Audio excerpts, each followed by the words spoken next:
Okay, so in this one, we're going to again make the case of why we would study past masters in functional harmony. In this case, we're going to use the same exact Bach example in the previous example, which I'll link in the description and in the cards. We're going to use one little aspect of this thing, and it'll completely this Bach chorale, and it'll completely change the way you feel about the shift when we do it a certain way. And this is a very dramatic effect, and film composers use this all the time, like John Williams and James Newton Howard. So here's the Bach part. Same one as the previous video.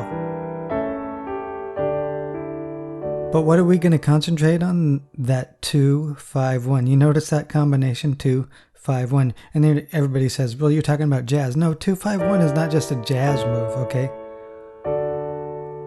Bach used it. It's not jazz. This whole thing is just a chorale. So we're going to take that 2-5 move, 2-5-1. Here's the basic breakdown of that Bach chorale again.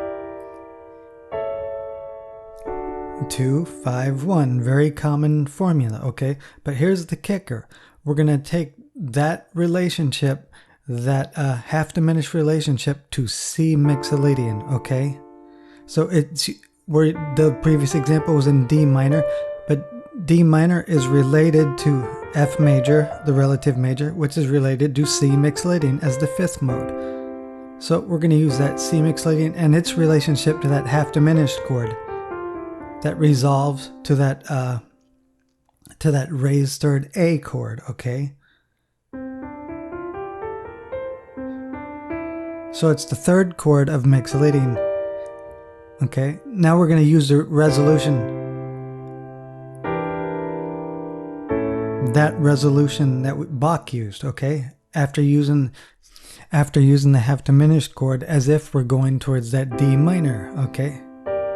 But we're going to use the Picardy third again, like he does. Here's what the progression I'm going to use. And it's the progression that started in the very beginning of this series. Except it was done in a different key. And I intentionally wrote it for this very reason, the relationship between the one and the half diminished. So here it is. Let's play two versions I did very quickly.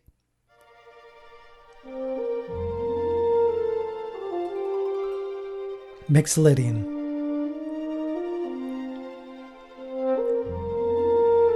Its relationship to the half diminished. Now I did this version just really quick as a bigger version.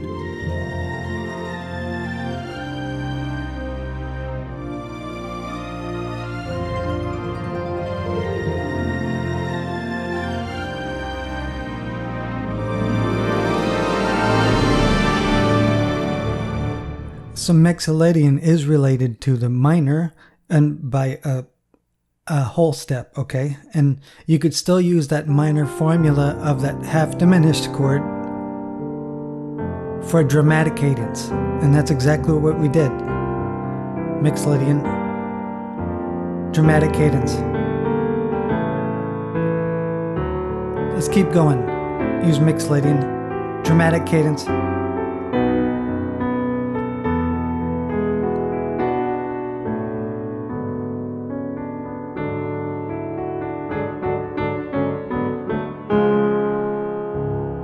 So C mixolydian is related to D minor, okay? So the third chord of C mixolydian is that half diminished. You could use that as if you're going to the 5 chord of D minor, and then use the Picardy third when you go to D, well, the D major chord. And then I kept repeating that process by treating every one chord as the new mixolydian one, and kept repeating the process over and over again as like a continuously shifting mixolydian with a dramatic ending to its phrasing, okay?